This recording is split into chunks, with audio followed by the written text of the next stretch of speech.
2017년 마지막 새벽 기도입니다. 올해 한 해 우리가 말씀을 따라 쭉 달려오면서 여러 말씀들을 보았습니다. 하나님께서 그 말씀을 통하여 크게 작게 많은 답들을 허락하셨고 또 짧게 쭉 봐나갔지만 그래도 그 말씀들 속에서 하나님의 음성을 들었는 줄로 믿습니다.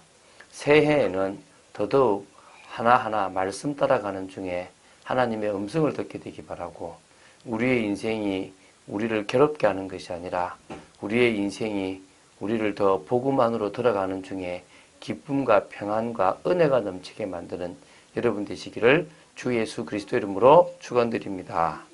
오늘은 여호수아 7장 16절부터 26절까지, 그래서 여호수아 7장까지를 보게 됩니다. 이제 아간이 밝혀지고 아간이 했던 범죄가 무엇인지를 알게 되고 그 범죄를 하나님 앞에서 다시 되돌리는 이스라엘의 모습이 나옵니다. 우리는 범죄할 수 있습니다. 안 하는 게 최고 중요하겠는데요.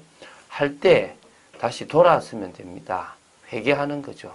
그리고 뭡니까? 원래의 자리로, 하나님의 것은 하나님께로 가는 그런 은혜가 있어야 될 줄로 믿습니다. 우리 보면서 한번 보겠습니다.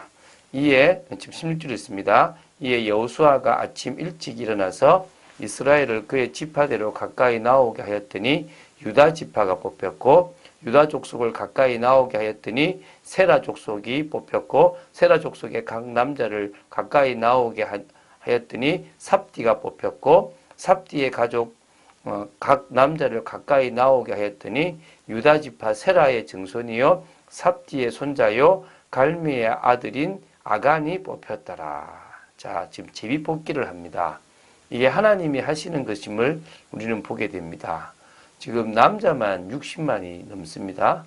그것도 20대에서 60대, 다시 말하면 싸우면 나갈 수 있는 자가 60만입니다. 아이와 어른은 더 많겠죠. 근데 지금 어차피 싸우면 나갔던 사람들만 뽑는다고 해도 60만 중에서 한 명을 뽑아내는 겁니다. 쉽지 않죠. 참 하나님의 방법이 대단한데요. 12지파를 먼저 뽑습니다. 그 중에 한 지파죠. 그래서 12분의 1입니다. 12명 중에서 한 명을 뽑는 거죠. 마침 유다 지파가 뽑혔습니다. 유다 족속에서는요, 원래는 5명의 아들을 낳았는데 엘과 오나는 죽었기 때문에 3명의 그 아이를 통해서 세 족속이 나옵니다. 그래서 그 중에 세라 족속이 뽑혔습니다. 또 세라 족속의 각 남자 가운데서는 삽디라는 사람이 뽑혔고요. 삽디 중에서는 또 누가 뽑혔습니까? 바로 아간이 뽑혔습니다. 이런 과정들이 아주 쉽게 유다 지파, 세라 족속, 그리고 삽디 가족, 그 중에 누굽니까? 아간, 이런 식으로 쫙 좁혀 들어가는 거죠.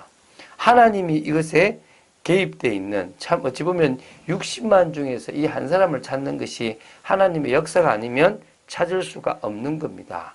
그러므로 여호수아가 아간에게 이르되 내 아들아 청하노니 이스라엘의 하나님 여호와께 영광을 돌려 그 앞에 자복하고 내가 행한 일을 내게 알게 하라. 그 일을 내게 숨기지 말라 하니. 이제 여호수아가 이 모든 일이 아간으로 말미암아 되어졌다는 것을 드디어 확실하게 깨달았습니다. 울고 하나님 왜 이러냐라고 불평할 시기가 아니라 악을 제하고 전 신앙 공동체에 하나님이 하나님 되고 그 무엇보다도 하나님의 말씀이 중요하고 가장 위에 있음을 알려줘야 될 시간표입니다. 스스로 자복할 수 있는 기회를 줍니다.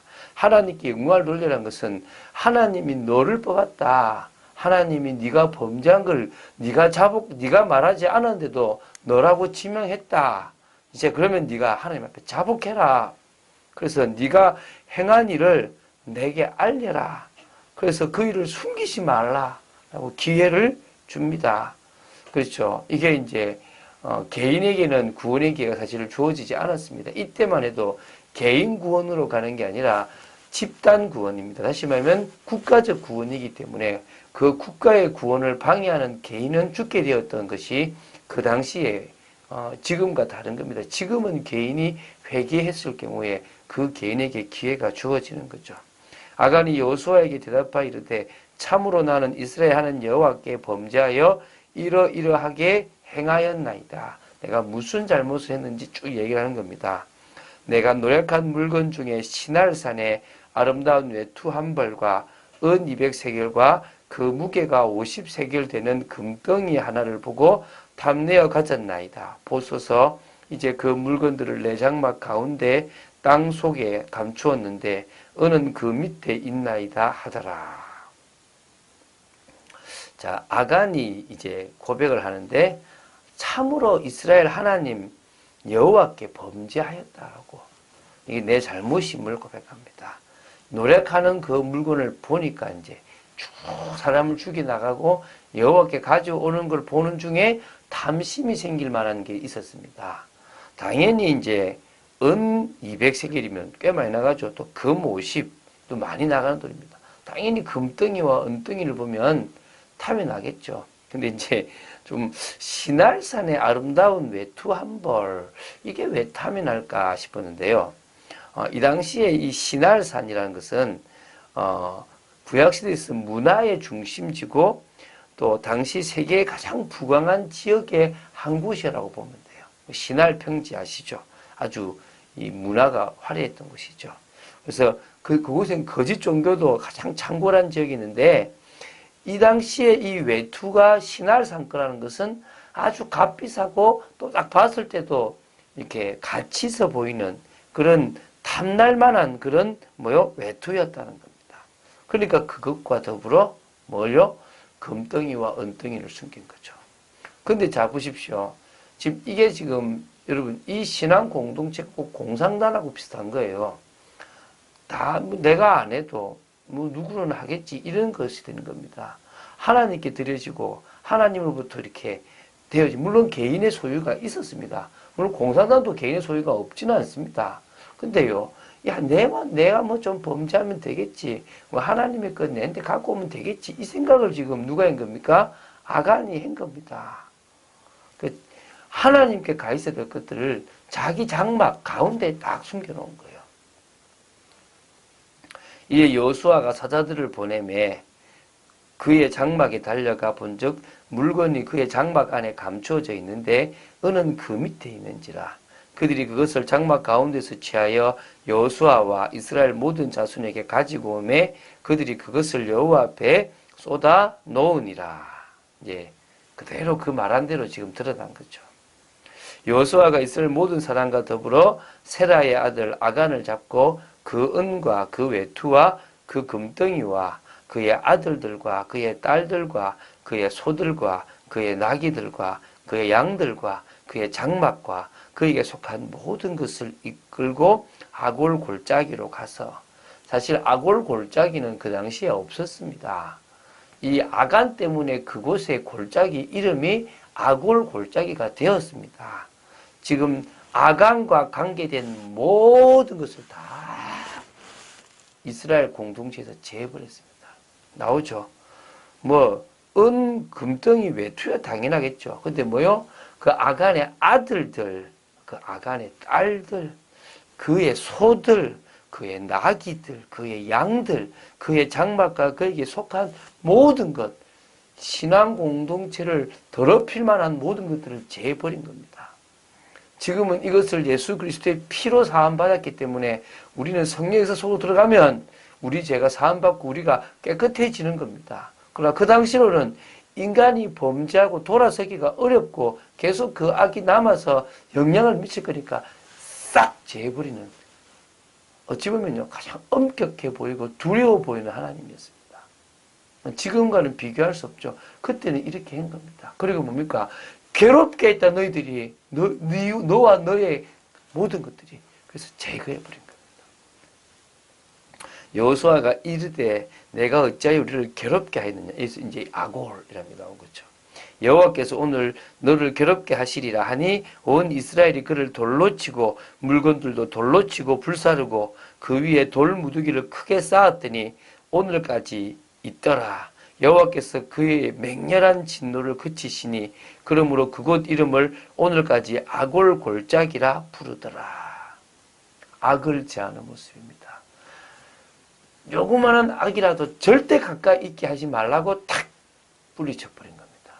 하나님은 일부러 이 정도의 이 이스라엘이라는 공동체 속에 죄라는 것이 얼마나 심각하고 그 죄의 형벌이 얼마만큼 가혹한가를 보여주고 있는 겁니다.